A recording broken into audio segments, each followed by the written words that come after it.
everyone, thank you so much for coming back to the show. Today's guest is a school dropout turned pro skateboarder, turned TV host, turned entrepreneur whose incredible businesses span everything from food to shoes to real estate and entertainment. You'll know him as the host of MTV's Ridiculousness and also the founder of Dyrdek Machine. I'm so excited to introduce you to Rob Dyrdek. Rob, thank you so much for coming on to the show. Thank you. I mean, when we run through it in that order, you know what I mean? It's like, he dropped out, professional skateboard, TV, like it always, when I'm always reminded of the path through sort of those big buckets, it's always so funny to me to think of like where I've arrived, you know. Yeah, you've reinvented and recreated yourself so many times in a positive sense. Yeah, or just relentlessly evolved, right? It's almost like you constantly evolve at such a pace. I'd even say, even when I look at interviews, if I do an interview every 6 to 8 months, like I just, you know, I think back to our buddy Lewis Howell's School of Greatness that I did to really kind of set off doing podcast interviews, and I think about how much I grew in the 2 years in between that. Is so remarkable. So I'm always using these type of interviews as these sort of markers of the elevation that I'm doing every 6 to 8 months. You know? I love that, man. That's such a beautiful way of looking at podcasts. Yeah. Bit of self-reflection. Because it's also the only place you can have like a real conversation. You know, yeah. That's a little bit deeper rather than when I do a TV interview or something to promote one of the shows. It's like, tell us about the funniest video you got on there. Oh, wow. It's a guy that slides underneath a semi-truck and gets ran over but pops up and says, oh my God, I didn't die. You know, it's like something like that. Yeah, absolutely. Well, that was the whole purpose of this podcast. My whole goal was, how can I let incredible people like you have open conversations, allow you to share from a different side of yourself that you don't always get to share, give people a moment, a space to bring themselves from a more belief point of view, philosophies, views, ideas, things that drive you, motivate you. But I remember the first time we met, which funnily enough we were both saying is the only time we've met, even though I feel like I've been watching you as well. I consume your content all the time, which is awesome. But the first time we met, we were together because of Pig Out Chips and Pig Out Bacon. And I found out that you're not vegan, but you love pigs, which I thought was pretty cool. I love that. But yeah, explain to me how you got involved in Pig Out Chips. Let's start there. You know, I think it was really sort of my evolved sort of way of creating and investing in businesses. I think one of the big things that I really look at is that sort of do or die, as I describe it, entrepreneur, founder, right? And that was Bill Glazer, and like what he really had is a very unique skill set. And then when I run through my principles, when I look at opportunity, it's do or die, founder, leadership team. It's white space, clear path to liquidity, and unfair advantages, right, is sort of what I try to run through the filter. And the thing about the product itself, we already know that sort of the vegan market and plant-based products are really sort of evolving. But it was like when I tasted it for the first time, I was like, oh my God, this is like a revolution. This is bigger than just like, you know, and it was called Fresh Soul at the time. And I was like, man, like this is like an entire category. This is like meat chips. You know what I mean? Like this is something so much more unique and it's entirely own vertical, right? And as I decided to invest with them, we went through sort of this unusual process, right? Like where for me, everything is validated through a financial model, right? And he had created one of the most beautiful tactical models on how he would grow the business, door for door, SKU for SKU, margin for margin, like just the beauty of who you want to be in business with, right? And it's very rare that you have a creative mind, an operational mind, and a financial mind that's running a business. But what's missing was it was called Fresh Soul, right? And I'm like, man, you have this super unique product and this entire space is like Hampton Creek, Beyond Meat. Like it's all this soft, like that's what you expect. There's an opportunity to be louder and more aggressive in this space. And I was texting him and hitting him with like vigilante and like trying to think of like all these different sort of names or ideas. And he called me and said, I think I got an idea, man.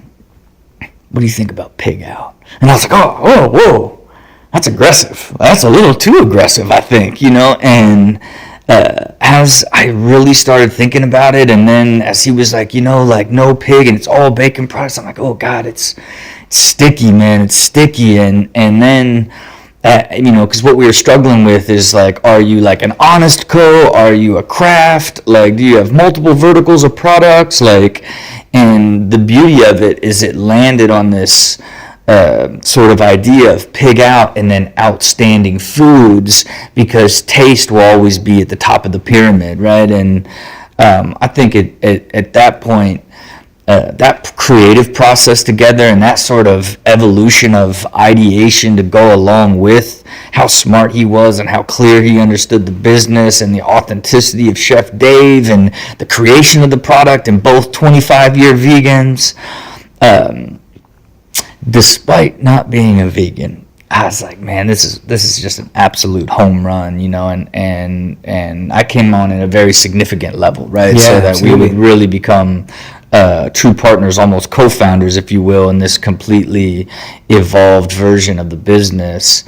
I think even a testimony to even Bill is finding someone like you, right? Of just like, hey, like you create this deeply viral content of like, he's just constantly evolving and getting in front of so many different layers of people, from manufacturing to financial support to creative support to different ways to continue to evolve and push the brand pre-revenue to such a high level. Absolutely. So it's the shining star. If I have 20 different portfolio companies right now that I've all 17 of which I built over the last 2 years, it's the shining star of what the archetype is, especially when you layer it against the principles, right? And the unfair advantages, distribution relationships, ton of influencer investors, like, great clear path to acquisition, long-term or going public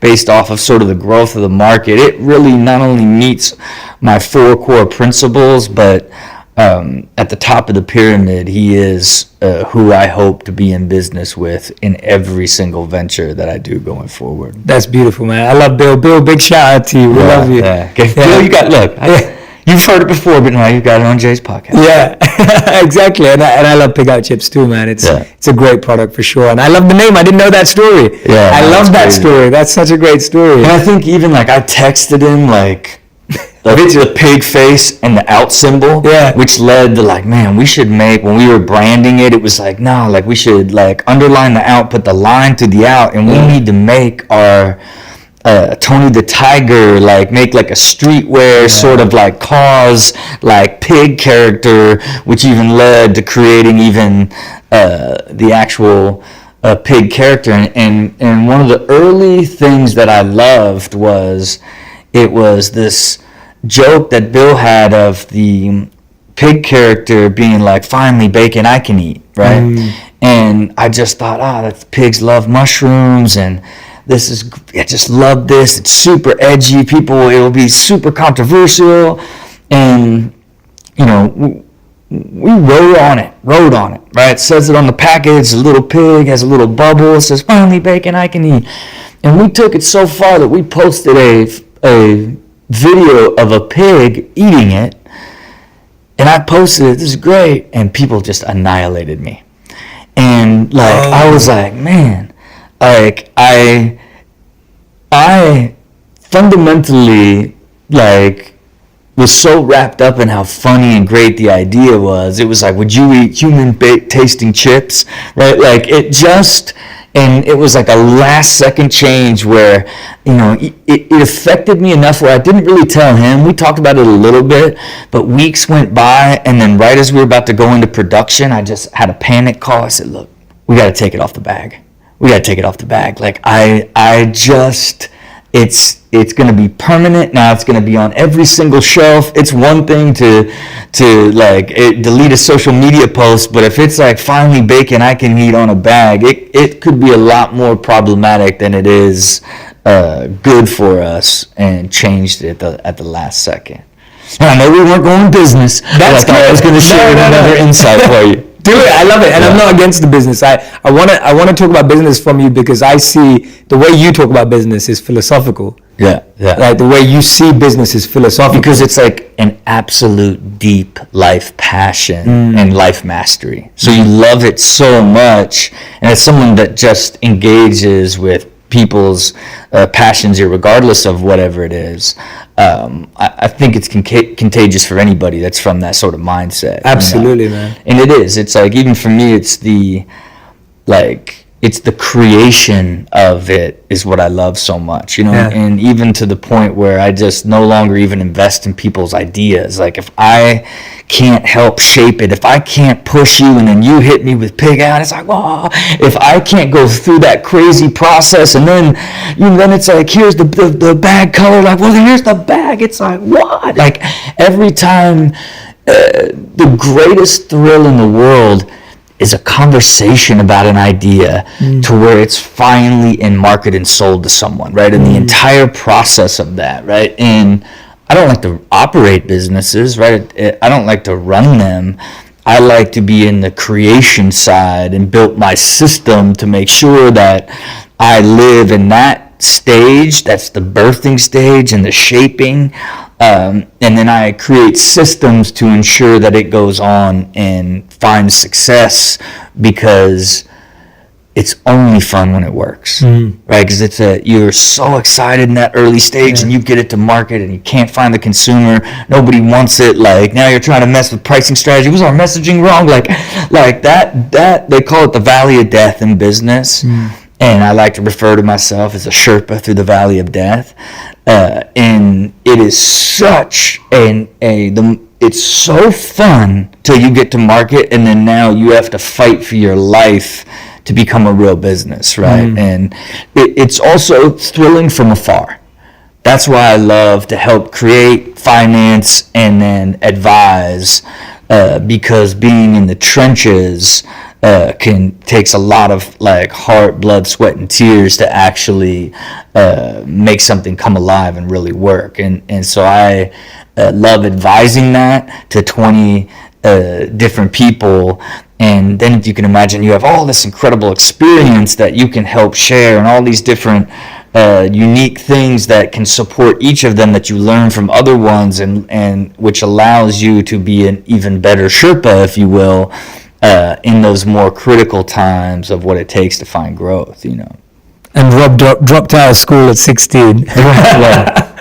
That's crazy, man. Like, when you dropped out, like, now when I hear you speak, it's like you got an MBA, like, it's your understanding of business is even deeper than that, because it's practical, it's tested, it's experimented. But when you dropped out at 16, see, now it's become somewhat of a trend to talk about dropping out, being an entrepreneur, not having to go to college. When you did it, it wasn't cool. Like, it wasn't the in thing to do, I'm sure. Were you scared?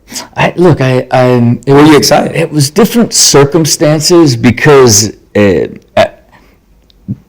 I was gifted with deep belief, right? So it wasn't like, going to school was just problematic for my path, right? So I didn't look at it like, am I taking some sort of risk? I was also raised by entrepreneurs. Like, everyone around me started companies. Every single person. It's why I quit school at 16 and started my first company, built it soup to nuts, conceptualized the entire concept, put together the entire product line, the entire team. It was a skateboard truck team, and hand drew the logo. I was reading this book, The Orion Prophecies, and created the Orion trucks, this part of the skateboard, and launched that at 18.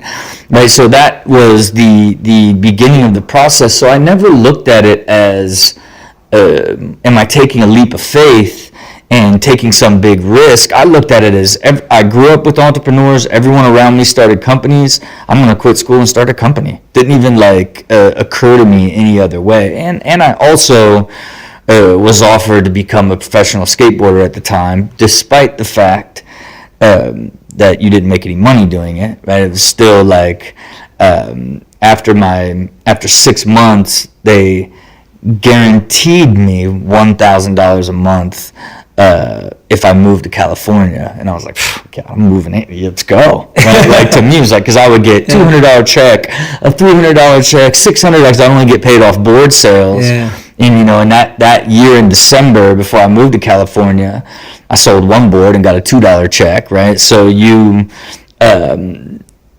getting guaranteed $1,000 was just you might as well have hit the lottery back then, Yeah. So it's life changing. And again, blessed with belief, just blessed with a self-belief and very little doubt, and everything you chased, you achieved, which then built the foundation even further, which has always been, something that is the gift that I know is the greatest gift that I actually have, because it really is like being an athlete or any other sort of mastery or experiencing you develop, but it's the most powerful because it's the core of everything that you ultimately choose to do in your life, and that to me is what I'm most thankful for from that era. And fortunately, you jumped off, did a bunch of things, and they worked, and all it does is reinforce that, right?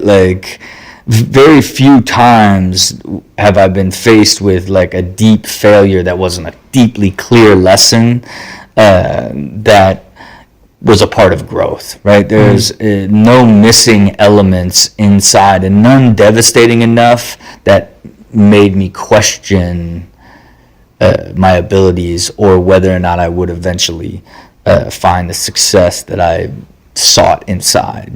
That's a huge blessing, man. How does everyone get that blessing? Can they? I would say in self-reflection,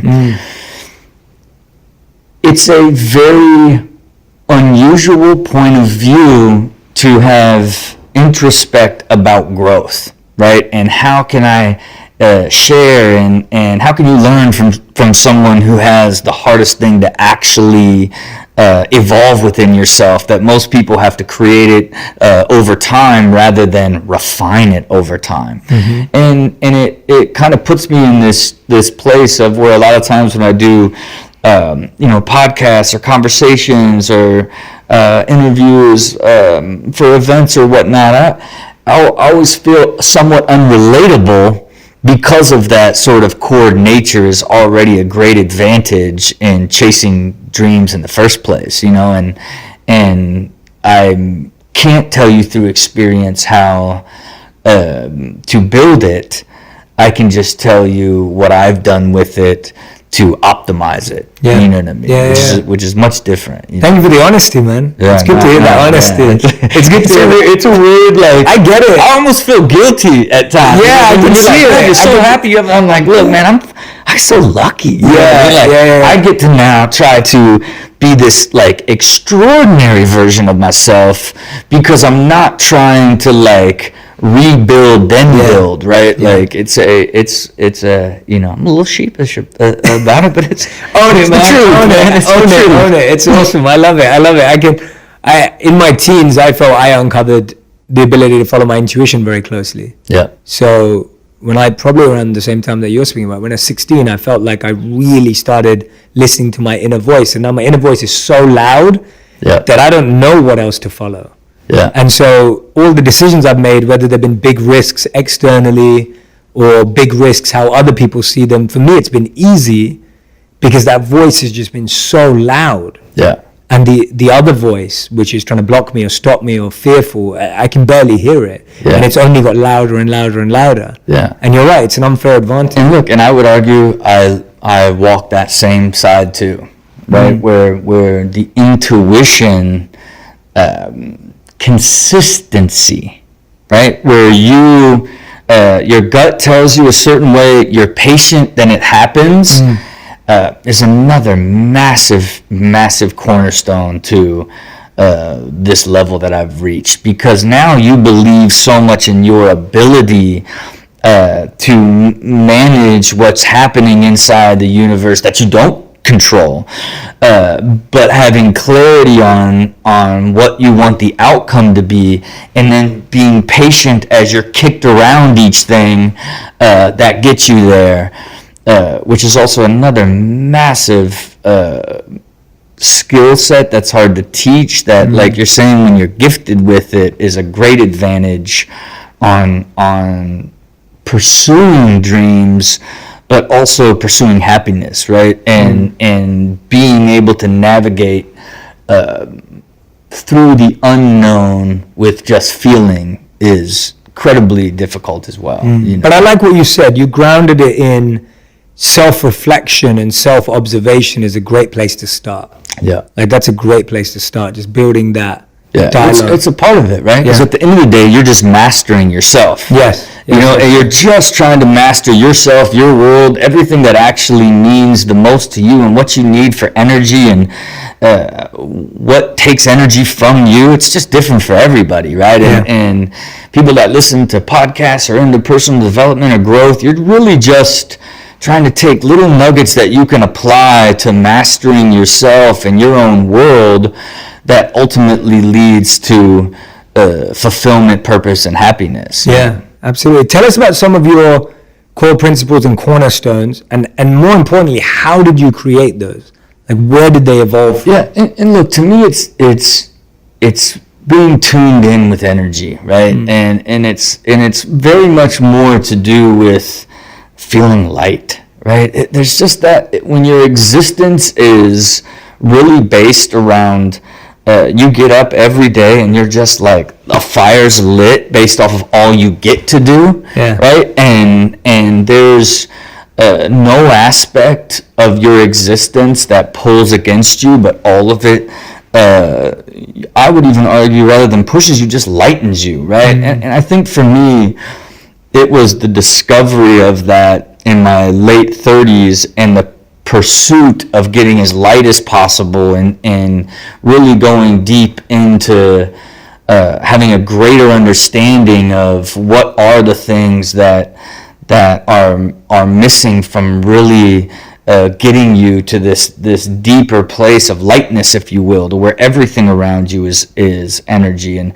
I went through a process, right, of I found that I became incredibly binary, right? It was either you looked at something in a negative way or a positive way. So I would just track all aspects of my life every single day, 0 to 10, how I felt about my life, health, and work. And by doing it every day, like, you just end up like just having a data point, you just begin to see all the things that are so clear that are taking away from you, and then I just began to clear all of them. And it probably took 3 years to really do. And then now, I don't compromise them, right? I recently spent some time with the great Clinton Sparks, who has this incredible concept of defending happy, right? Where he's like, man, I've just never heard anybody who's so committed defending happy the way you are. And I never really quite looked at it like that, but that's actually the clear perspective and sort of what I've evolved into, where designing a life in such a way that everything that you do and every decision you make is either leading towards your legacy, your lifestyle, or your happiness, and then making sure that you don't ever do anything other than what supports that, right? And as he described it, you're defending happiness, and it's like, that's what really is what I'm doing, right? That's life systems and the people that I allow into my life, how and what I do every single day, the type of businesses that I do, the type of people that I'm in business with, how I live in those businesses, the structure I need with those businesses, how I look at my finances, how I look at money, how I look at where I want to live, how many kids I want to have, my relationship with my wife, like every single aspect of all of it into one holistic system that ultimately is built to just be happy, and defend happiness. I love you said that. So it's a beautiful principle, and it's parallel to when I studied again, when I was mentioning the Vedic philosophy earlier. There's a beautiful statement that says that when you protect your dharma is like your duty, what you were born to do, your calling, your passion, purpose, etc. When you protect your dharma protects you. And so when you're talking about defending happiness, it's like protecting and defending. And when you protect your intentions, when you define them, when you defend them, as you said, then and I would say you protect it back. And the hardest part, and especially hearing it, and it's because, like, at the end of the day, these deep principles of happiness are tried and true. How you design them for yourself is the difficult part, right? Because your wants and needs are so complex that it's not a one size fits all to design it and then defend it, right? And I think for me, I refer to it as lifestyle and legacy. Like, how do you want to live? Like, I like fancy things. Like, I want to live in a giant, beautiful house that I hit a button and all the doors go away with giant land, and I want crazy cars and explore the world the smoothest and easiest way, right? Like, I love the conveniences. In my legacy, I want to be all of the ideas that I sat in room with entrepreneurs and created and shape and build, and 20 years from now, the 100+ businesses that I helped develop and define, and then the life that I led doing it, right? Of showing that, like, man, you can actually be incredibly successful, work incredibly hard, and be super balanced and super happy, right? And it's only comes from when you've mastered yourself, designed a life plan that has scale so that it can evolve with you, and it's built within sort of these core ideas that can evolve and grow with you over time, is super hard to do. Yeah, for sure. You're making it sound easy. I'm listening to you and it sounds like music. But I know everyone else listening is going, how do you do that? You're like, of course I got to plan. Then you go to, like, build the plan. It's like, oh, I want to buy a house. Okay, I want to buy where? It's like, it gets incredibly difficult at those layers. Then watching it come alive, once you've decided now you're living it, it becomes this remarkably thrilling thing to where, like, now you're optimizing these already deeply optimized plans even further, right? Which makes it really begin to feel like you are controlling reality, because you keep specifically laying out how you're going to do stuff, and you keep doing it over and over, which really then begins to feel like you have control of the uncontrollable. You know what I mean? Is the beauty of it. But I love how you embrace the paradox, right? Because in one side, you're like hosting ridiculousness. You're like, all these silly videos, they're funny, they're meaningless in one sense, but they're fun. They're fun, they're entertaining. And then on the other end, we're sitting here talking about meaningful depth and intention and clarity. Like, you literally, you embody the paradox. Right. But keep in mind, it's part of the transition. You know what I mean? Where it's like, I would never do ridiculousness today, right? Like, I looked at it as this business opportunity when I created it. Read an article with Vinny DeBona, did $500 million in global syndication with America's Funniest Home Videos. I was like, man, it's so slow. If I made like a cool, fast-paced one, I could put it into segment. Like, had a vision for what it could be, but could have never predicted it to this level, right? Now, it's this unique art form, right? Because I, put together these episodes, then I just basically freestyle comedy for 45 minutes straight that gets cut down into a television show. But it was also sort of the world of like, I got cartoons on Nickelodeons, I own professional skateboarding leagues, I got Fantasy Factory where I'm getting attacked by sharks and flipping cars, and I own racehorses, and I got all this different stuff, I have all these different businesses, I got ridiculousness, like, it became this sort of, the way that I always describe it is when you have the ability to do anything and you do everything, you stand for nothing, right? Mm-hmm. And it was that sort of route that was like, nope, you've got to define what you want your legacy to be and then go build that. Now, the difference is I'm afforded a transition of having deep notoriety for being a clip show host. You know what I'm saying? Like, and it's like, it's powerful in the sense that it's like, man, another thing you just created out of nowhere, like name and idea, and went and found the resources and did it, like, from writing a skit for a skateboard video that turned into Robin Big, the television show, that turned into like, I know how to write show. I'm going to write a show that allows me to showcase my businesses and myself. And then it was like, man, I don't want to be shooting this reality. I'm going to write a show that I can shoot in a studio, where it would take me 6 months to shoot 10 episodes of Fantasy Factory, and I could shoot 10 episodes in 3 days of ridiculousness, right? It's like, even sort of the evolution and all of it, and the fact that you were this pro skateboarder and all these sort of different things, it's a remarkable history to go along with the foundation that built you.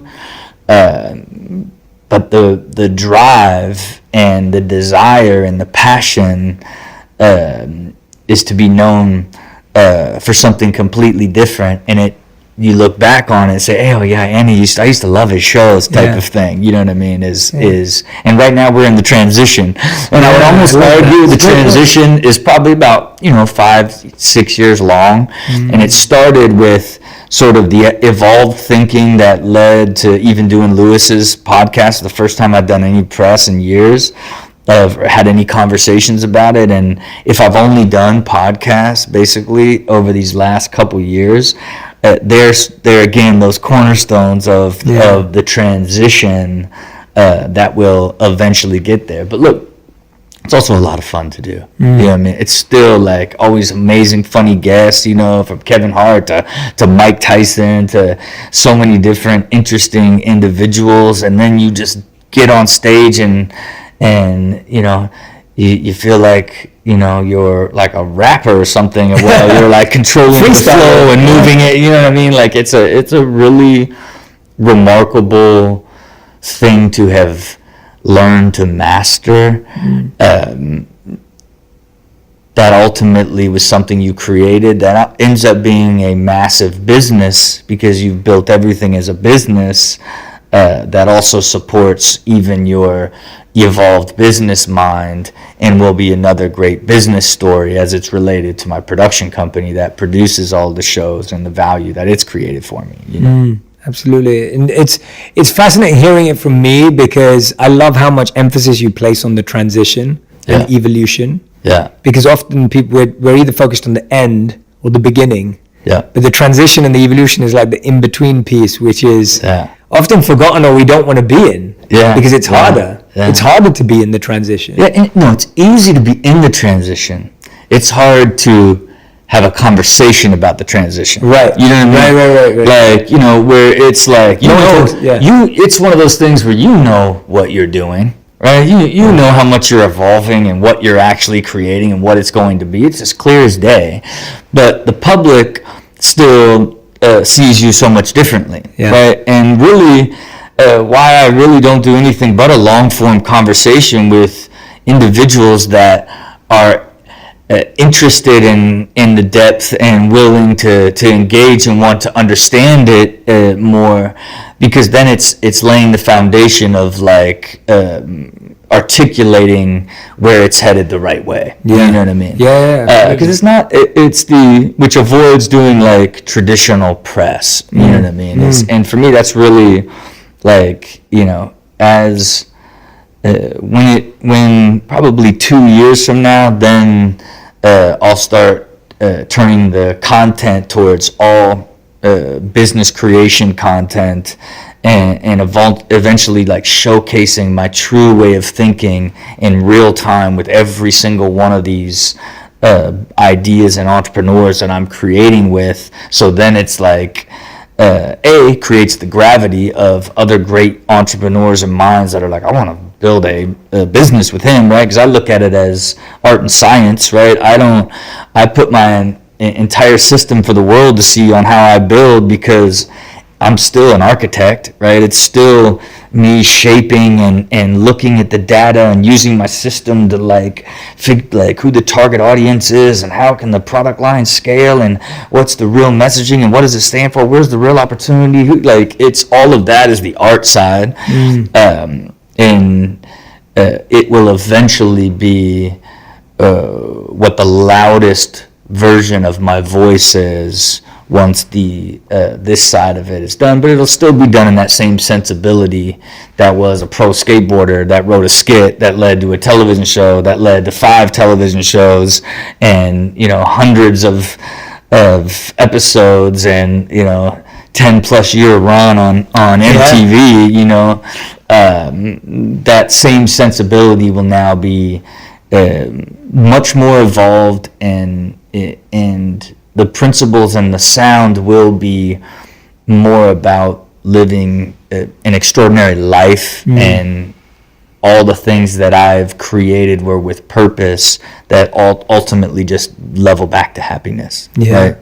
As opposed to seeking to achieve any material or financial record mark, but I still judge myself by that because it's still the ultimate scorecard as it relates to building a business. You know? If you're listening closely, guys, Rob keeps saying the words clear and clarity. Yeah. Clear and clarity, like you've been repeating them over and over again, whichever question we've been into.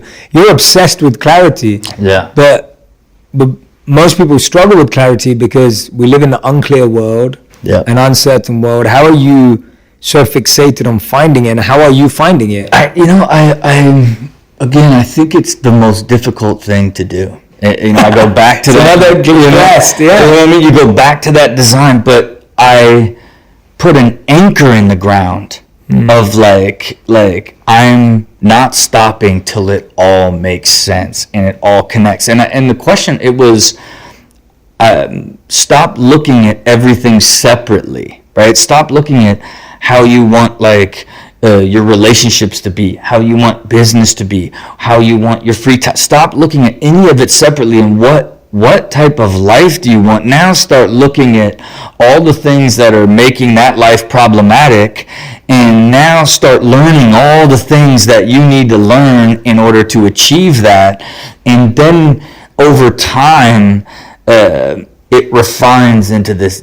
It just keeps getting more granular and more granular. It starts as a messy solar system, starts as a messy galaxy, and turns into a star, into a solar system, down into a molecule, down into an atom type of thing. You know what I mean? It's like all the way down to string theory, right? It's like you just keep getting more clarity in all of those defined aspects, but the hardest part is defining those buckets first and going through the first couple layers that get you to that point to do it. And I don't know, right?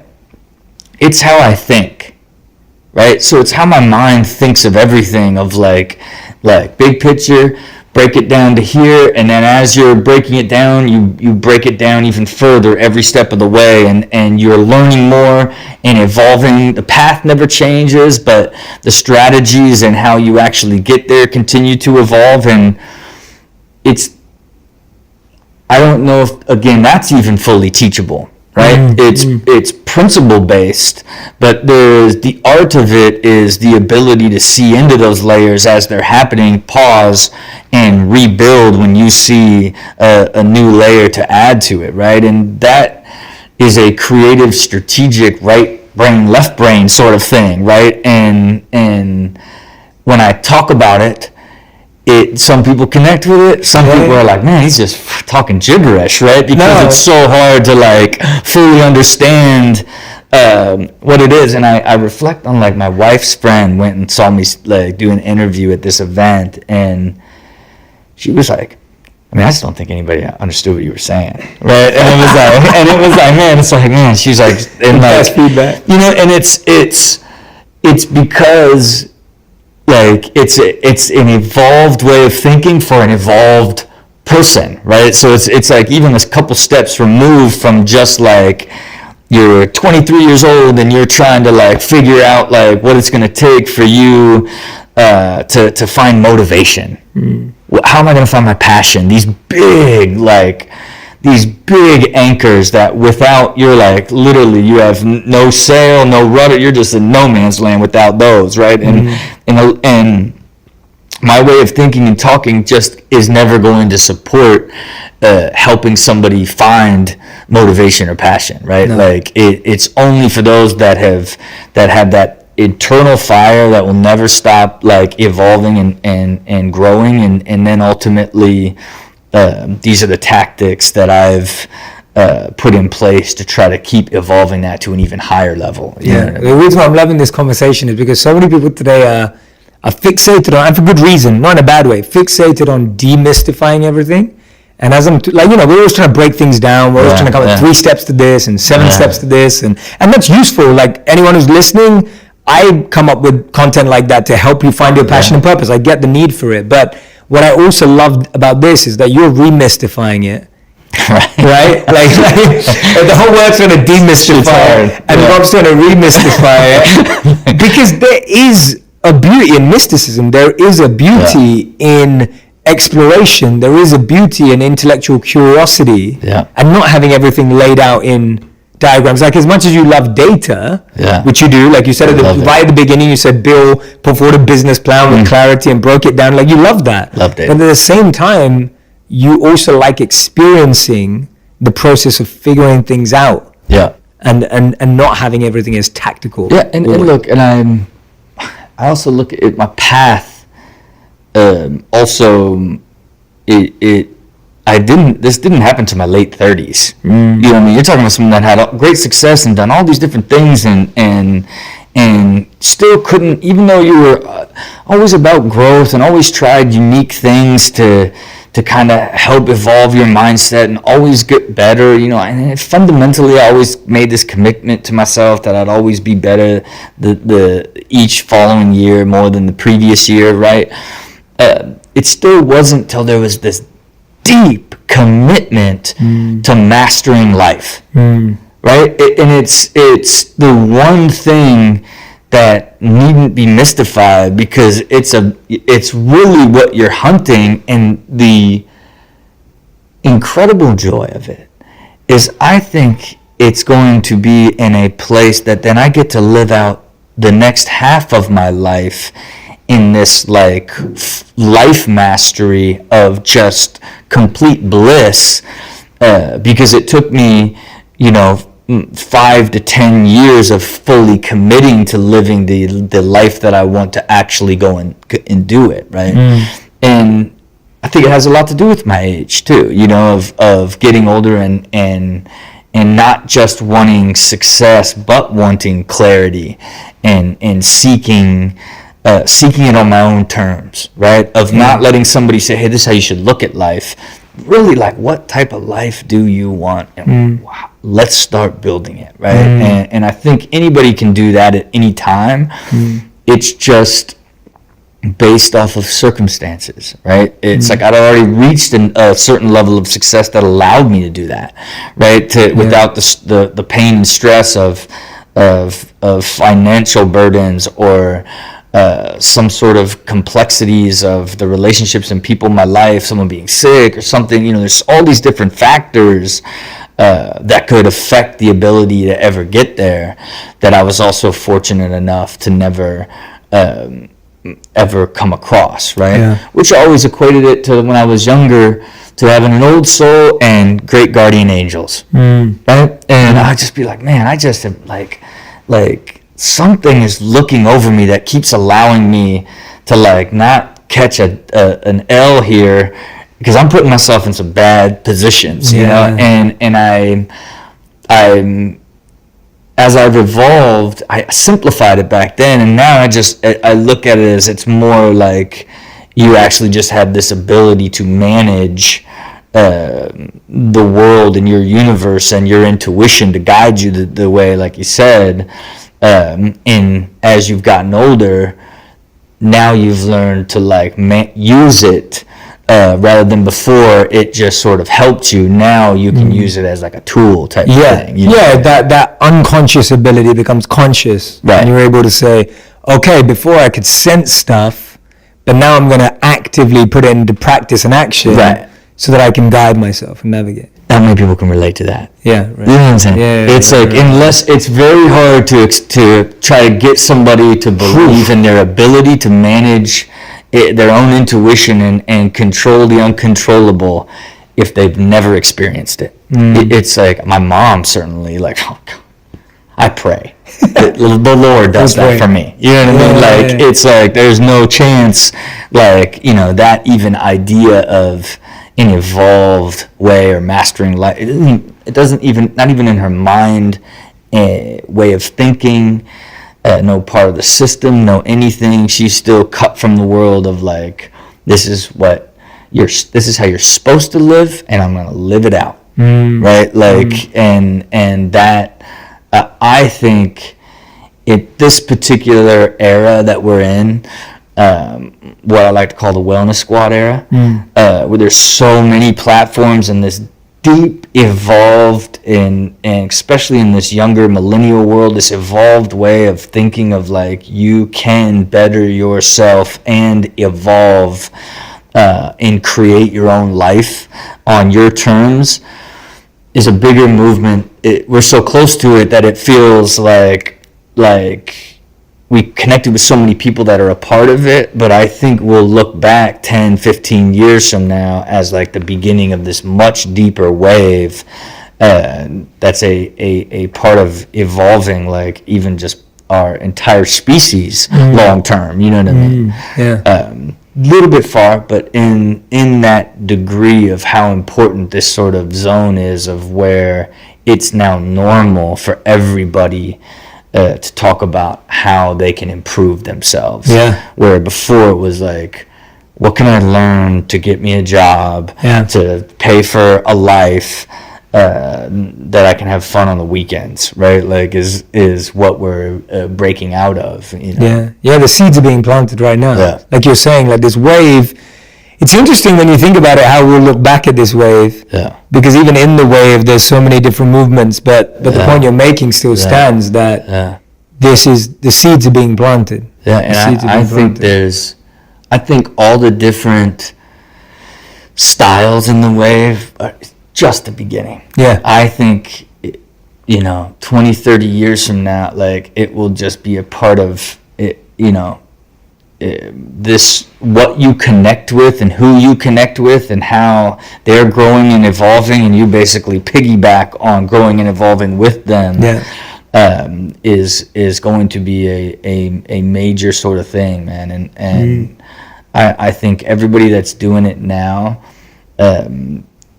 it will be much bigger on a much higher level and be way more mainstream and normal. Like, to me, it's almost like underground, like hip hop. Yeah. And like it's going to be like this much bigger sort of thing, like, because there's real effect. There's real, when you are growing and evolving and learning and just being a better version of yourself, it's undeniable, right? And I think in the previous generation, you went to church for that sort of idea of where you're going to find a more traditional spirituality, if you will, and then the other side of it becoming a monk for 3 years, doing all these other, it's too far over here. But then in the middle there's like, no, it's just about your own journey and what you actually need to evolve and become a better version. And then when you start seeing that output in your relationships, in your energy, in your happiness, and all these things, it's so much more quantifiable than putting small practice into something that doesn't have an actual output. Is just my broader theory. I love it, man. Where you might be headed. I love it, man. I love hearing it from your perspective, because I feel like you've lived through cycles. Like you already have. Like you still are. You're defining cycles too, but you lived through cycles. So I always get fascinated listening to someone who's lived through cycles and then knows how to look back. Yeah. Like I'm still living through a cycle, and then I'll be able to look back. Yeah. But you've done that multiple times. And the hard part is looking back, being part of it. And it's like, man, especially I almost feel like you only have so much energy, right? So sometimes you dedicate a ton of energy to growth and make a deep run, right? Sometimes you're in sort of cruise control because you're working on stuff you grew to, and then you don't. It's like even the pace of it is super unique. And I would almost say that I'm in this weird sprint cycle, almost like the Ray Dalio, he does this sort of big idea, failure, big growth. It's just these sort of loops that keep going up. And I can just feel those. And again, why I go back to these podcasts become these marks of how much different, same sort of ideology, core principles, but how they're evolving because I am in this just hyper evolving space where you pick something you want to involve in, and then you go so deep to take a leap forward, and now imagine then you just keep surrounding yourself even further and deeper with other people that are part of that evolution and that growth, and you just keep compounding almost your knowledge and the evolution of the growth of that I think will eventually settle out, right? Because at some point I don't think I'll want to commit the same energy to the evolution as much as I will want to be able to maximize and enjoy what I would consider the peak of myself, but I don't know that. Yeah. You know what I mean? I wouldn't even imagine I would be able to articulate it at this point. So, who knows what 10 years from now will be like. Yeah, I've noticed those cycles as well in people. Of the 5 that I've broken it down to, that I've experienced and seen is learn cycles. Like when you're in a cycle where it's all about learning, it's all about growth, it's just observing, reflecting, and then moving on from that is experimenting and testing. It's a cycle that you're in where you're trying out loads of things. Personally, professionally, whatever it is, you're just figuring it out. You don't know what's going to work. And then the third one's like performing. You get into a bit of a groove, and you're like, this is moving, this is happening, this is, you start seeing patterns, and you start seeing formulas, and you start seeing things add up. And then the fourth one, which we all know, which is struggle. You're in a cycle where you're just you're trying, you're performing, but you just, knocking on a door, it's not knocking. And the fifth one is thriving. Sometimes you're in a cycle where things are just in flow. Yeah. And you're thriving, and everyone always wants to be and thrive. Yeah. But the challenge is you've got to do the 4 before, and it's continuous. Yeah. So those are the ones I've observed. I think I would argue that that's probably it to the T. Okay. And then I would say almost to go back to what I'm my overarching principle there or statement is, I think my journey is to thriving all the time, right? At some point, you have fully optimized something, right? Now, there might be little things that come along that allow it to be better, but at certain points, you have fully created something for yourself. In my sense, it would be a life system and a way of living that now has you at such a level that even this incoming unpredictable chaos there's a system for how that even works in there to manage it and how it fully works, and nothing can break through your defense of your happiness would be living at a thriving level, right? And I would almost, they call it the flow state of when that energy is like, yes, when life is effortless, yep, right? And the only way to stay effortless is to make sure so many aspects of it are under control and protected, so that nothing can come in and cause the problems that force you to get out of that state in order to correct or put energy into fixing something that you should have been able to see coming, more or less, right? Like, but I would say that's the great goal, is to like one day just be in thrive mode, and just live in thriving forever. And I can see it. See it. Like, even look, I know you probably meditate for like 10 hours at a time.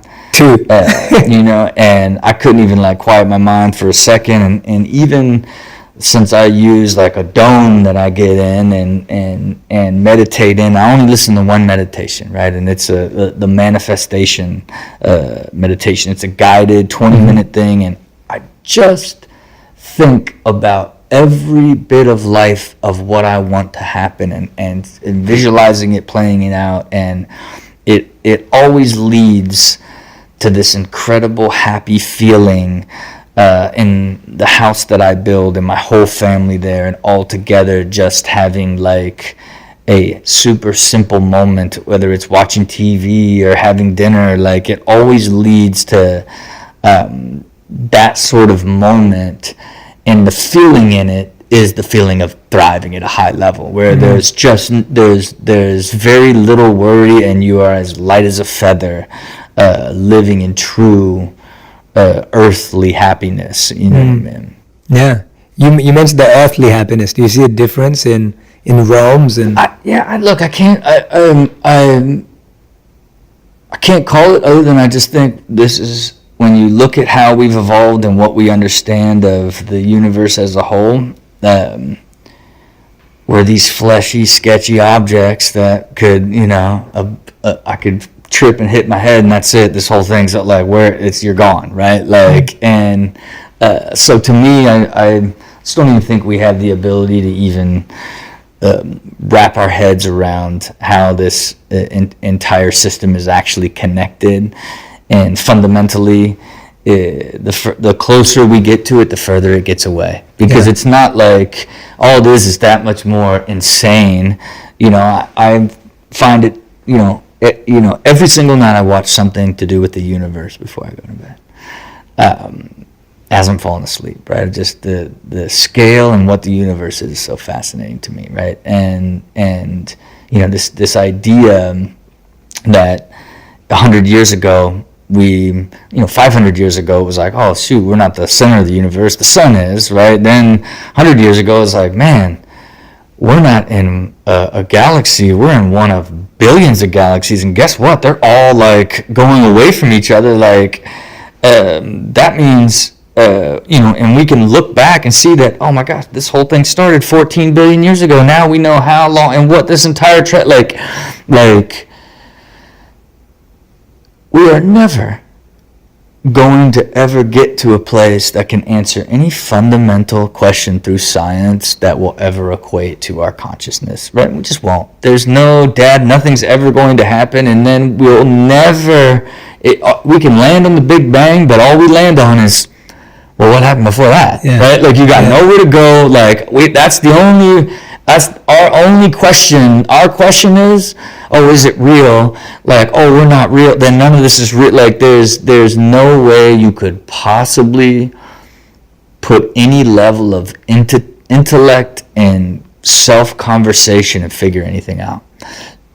But what is fundamentally true is it's all, at the bottom that we're just bits of energy that are fully connected through this giant wave of energy, right? And what does that ultimately mean from a long-term spiritual aspect?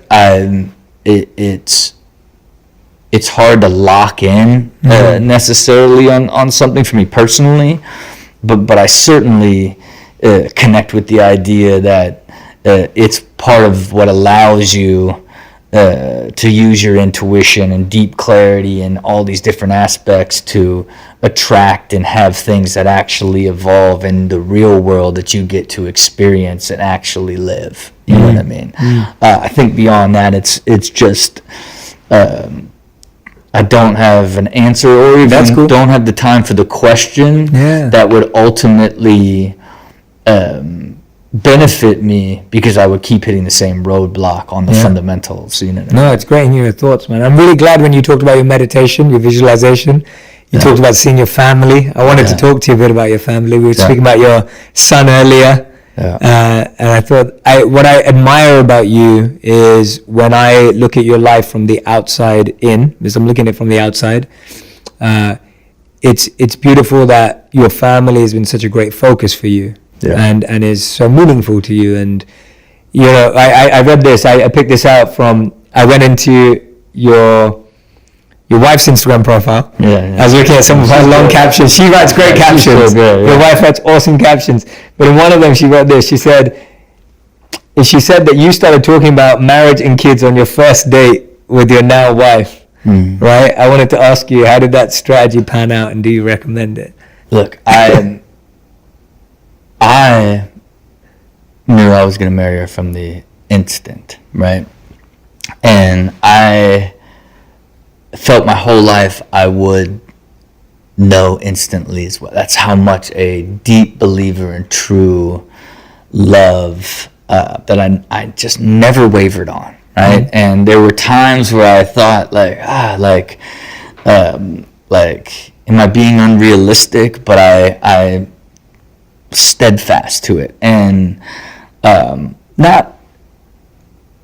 I would go back to that unrelatable story again, right? Where it's like, when I tell the love story with my wife and how insane it is that like I always felt like I was connected to Hawaii, and then her and families from the same small town in Ohio I'm from, and it's like, what? And then like then to find out that she swam with dolphins because she was a Make-A-Wish child and had 6 months to live in Hawaii, and then decided she was gonna let herself live. Like, it was like the moment she told that story, I was like, instantaneously, this is my wife.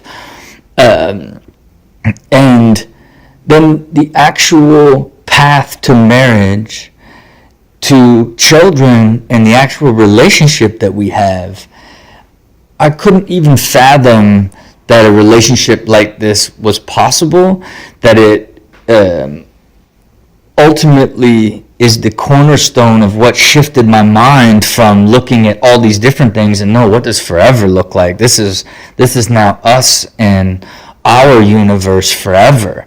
And it's the purest, realest love, like this deeply, like, unwavering, zero question, zero doubt, zero, like, it's so deeply meant to be and pure,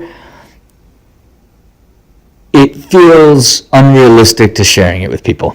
You know what I mean? I go back to that, like, oh, of course you do. You know, of course you, like, and unrelatable. So, right, like, unrelatable. We mystifying Rob. Yeah, like, this is not, like, here's Rob, like, with this another thing of just, like, oh, you know, it's, I love when it piles up in, again, it's why it puts me in this like weird when I talk about it on that level, but it is this deep unknown, right? That is the only reason I was able to evolve to this place, you know, and that you know, even to her, she just will never fully, like, even though I tell her all the time, I would never, like, you know, 'cause I live in a world where I get overwhelmed with happiness. I'm like in the kitchen, I'll be like, God, I'm so happy, right? Like I get, like, why? Like I just love my life. Like I get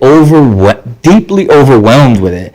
And I always tell her, it's like, I would never have had the ability to get here without you. And that's not true. That's not true. You know what I mean? Like, no, it really would be impossible, because I do believe to get to that level that you do need a partner and need to be connected at a deep level to create your own universe together. I think it's just essential, and but not necessarily, I guess.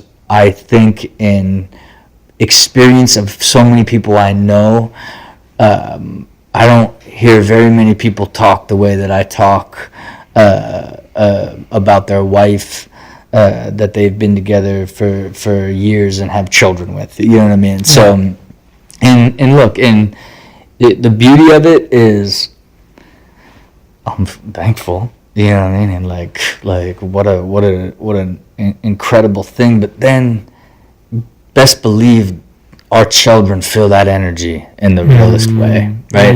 It's like there's no, you can just see in how they're evolving and what they are, that they are from this deeply happy home of love, and like there's no, the confidence and the way that they talk and think and who they are already at 1 and 2, and how happy they are is because they don't know an environment that's any other way, right? And it's never wavered. It's like I have very rarely never been singing my son awake and my daughter awake first thing when they get up. You know what I mean? And very rarely do I not put them to bed. And I think that sort of aspect is going to create long-term stability for them just finding their own happiness, right? Because I don't ever want to make your own decision. If you end up being unmotivated because we live in this castle and dad's super cool and he's like, whatever, if you don't want to go to school, let's go to Hawaii.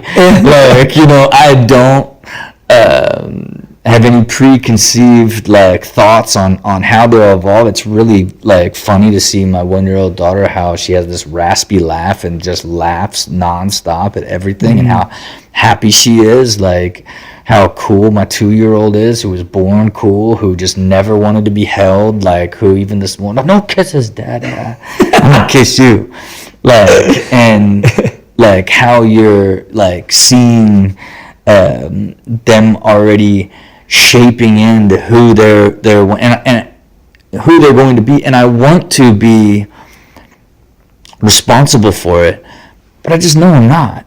You just don't have I know we're giving you a great base and this solid foundation, but the soul that's in you is the person that is in you. It is not being created day to day here. That is, you were born this way. You know what I mean? And it's an incredible process to watch come alive. And I think even going back to where we were speaking earlier, and you're like, when does a kid walk? At 5? Yeah. Right? Was it 2, 3? Yeah. No, 1. It's I had so many misconceptions about children, and I'm like, what? The whole process has been I feel like I've known so many people I've never heard this. This is how this stuff works. It is truly one of those things that you just never fully understand till you start living it. And really, I think it really evolves when the personality evolves, and now you're communicating, and 2-year-olds telling you jokes and trying to manipulate you, and saying, let's watch football. You want to watch football? And I'm like, okay. And we sit down on the couch, and he's like, Toy Story.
I'm like, what? Like, he just tricked me because like he knows that I love to watch football and got me on the couch to watch football. And then when I'm like, we're watching football, then he cries and like, and then it's like, okay, God, you got me.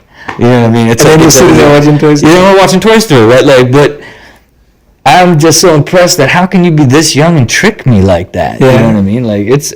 Well, he's your son. Yeah, it's like Gets it from you or the mom. So. And it's like the beauty of, like, as he's evolving, and it's like, man, you really are, like, it's that much more endearing and so sweet when, like, it feels like a little version of you. You know what I mean? Yeah. Being funny, being a smart ass, like, acting all cool. Like, it's like, it's incredibly endearing. And again, you know, for me, you know, part of our plan is 5 children, and I want to evolve. You know, I explained to my main executive, like, look, my long-term goal here is not to work more.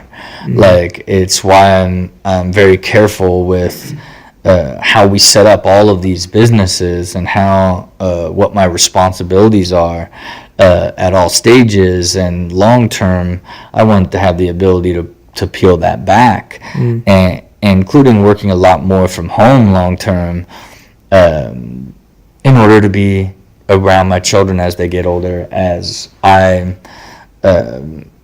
get older and want to spend more time with them. And again, designing that out ahead of time, you know, so that that's not something I've got to go and do one day.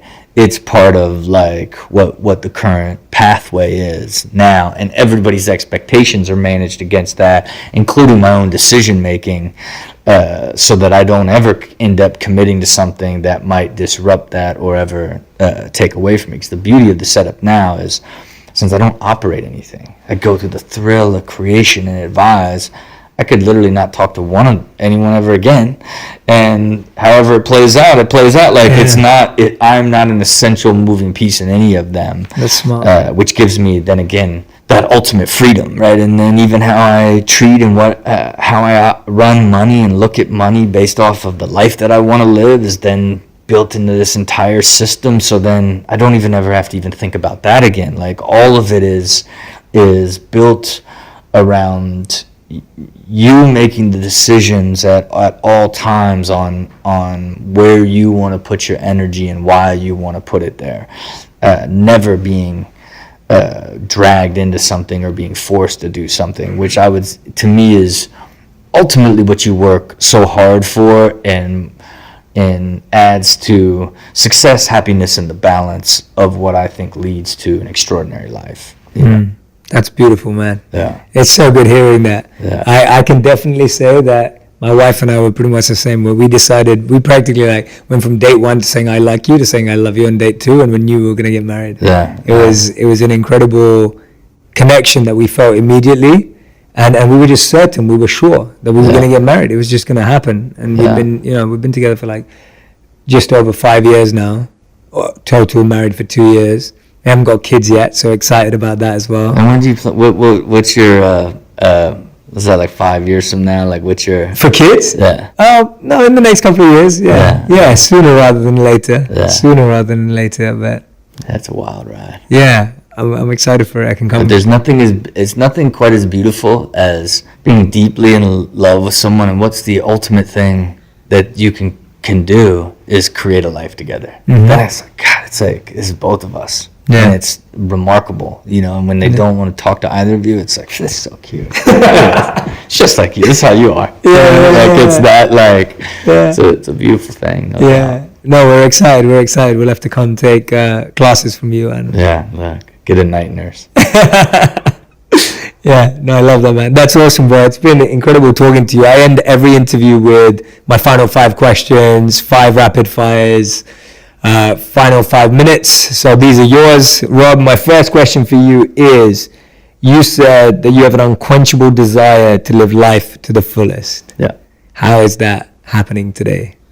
Look, I think today, when I say it, it has a lot more to do with the passions that I have for creating and designing and living out this extraordinary life. You know, I think it's affords me to continue to go on incredible adventures while still being married and having children, and still working so hard every single day and achieving stuff I never thought was possible inside the framework of balance and happiness, right? So to me, that is the fullest, right? Where you get you're maximizing the output that you're getting that leads to, again, the life you want to lead and the legacy you want to leave behind, you know, and built on a foundation of doing incredible stunts and multiple television shows and all these bigger than life things that one would have been a dream to have, let alone so many different ones, you know. Yeah, that's beautiful, man. Second one, you say progression is the key to happiness. Yeah. Define that for us. I think it's pretty binary, man. Like it's you're either dead stopped and you're fully depressed, or you're moving forward and you're hopeful, right? And if you are moving backwards, you're in no man's land, right? I think it is. You got two directions to go, right? And to me, as long as you are consistently moving forward and evolving on and that's all aspects, that's relationships, that's business, that's health, that's wealth, that's literally all of the core principles that you need to be fulfilled.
They have to constantly be evolving and growing in order for you to feel the fulfillment that you're achieving, right? Because without it, you question everything. Like if you start to roll back, you spend all your energy not pushing things forward and using that momentum. You spend all your energy on questioning and doubting and like getting into no man's land. And I just think if people just focused on that, that it would eliminate so many different things that play a part in dragging them down and forcing them into doubt. You know?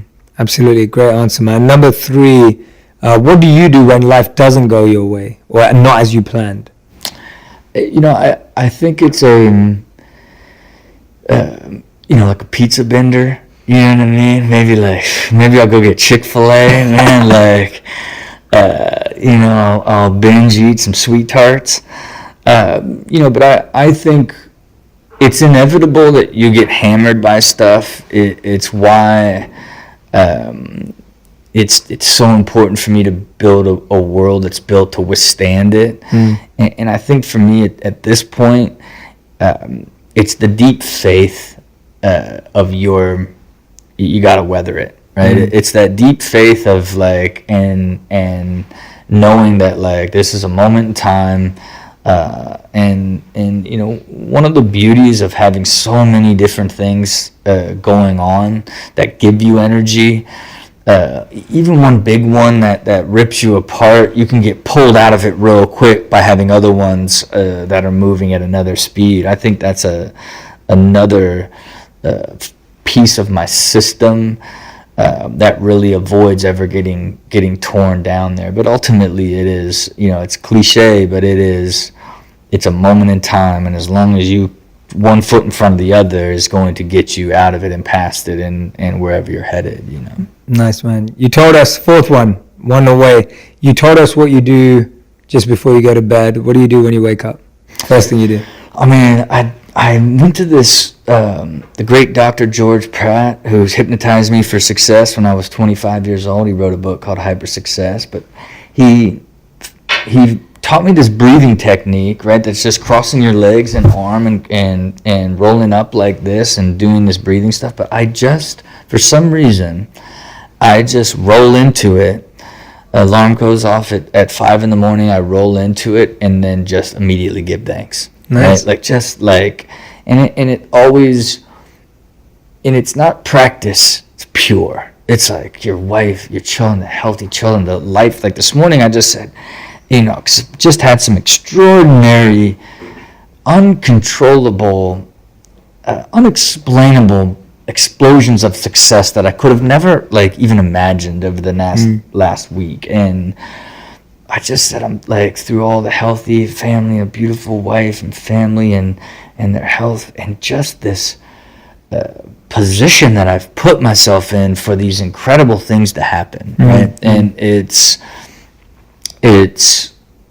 starts my day, but keep in mind, like, that's at 5:01, and then I brush my teeth and I get in that dome every single day, unwavering. And it is that, even if you got, because sometimes you'll have layers of things on you, like, but you practice gratitude and then get in a manifestation egg. You start every day like as crystal clear, like, and filled with almost no doubt on anything that you're doing on a daily basis, right? It's a practice that I don't know is realistic for most people. Most people are like, man, 5 in the morning. Yeah. Like, I can't do it, you know, and it's like, especially going straight into meditation straight up at 5 in the morning. But again, that's what's you know, it's an egg with like lights and like sound. So it's like, you feel like you're like floating in space. But it's been the most significant thing I've done over the last year that has just put me in this much deeper, elevated mindset that allows there to be very little days that you're even like bothered by anything, right? It's pretty remarkable. Now again, that's just optimizing what's already a significantly optimized system, right? Meaning, like, if you have like a crazy chaotic life and you get up and say, so grateful for everything, you jump in the dome, like, and you get out and it's chaos, right? Like, it's not going to save your life. It is the higher level for an already deeply optimized individual. But at that stage, you begin to see, you can feel changes or nuance, right? And you see how things evolve. And really, even, you know, the joke at my office is like, something crazy will happen and it'll be like, did you think about that in the dome today? Yeah. Like, it'll be on that level. I need to check out this dome, man. I want to meditate in this dome. Yeah, this dome, it's so sick. That's like, awesome. But yeah, that's my morning routine. I love it, man. Morning, Thank you. And fifth and final question, what's your words of wisdom for me as someone who's a member of the wellness squad? Man. Words of wisdom, guidance do you have for me? Look, I think, as someone who I think is deeply passionate about ultimately helping others, that it's defining what your personal value proposition will be inside this world long term, that has the ability to serve a purpose that can be shared by many people, that say, hey, you need to, if this is where you're at, you need to listen to Jay for this. The more defined and clear your personal value proposition is over time, and what you ultimately become specifically known for will turn into the mastery and greatness that I think you ultimately seek. You know what I mean? I love that, man. Thank you so much. Look, I don't know, man, this is trying to build some brands out here. Thank you, man. I'm so grateful, Rob, for you coming on. I think we learned so much about you. I love the fact that you were open enough to admit that actually some things are just mystical. They are blessed to be that way, and it's beautiful to discuss it in that way. I think we live in such a world that always wants to break things down. Sometimes it's nice to just see them as they are. So thank you for opening up about your philosophies, your beliefs, a bit on business. We snuck that in there too.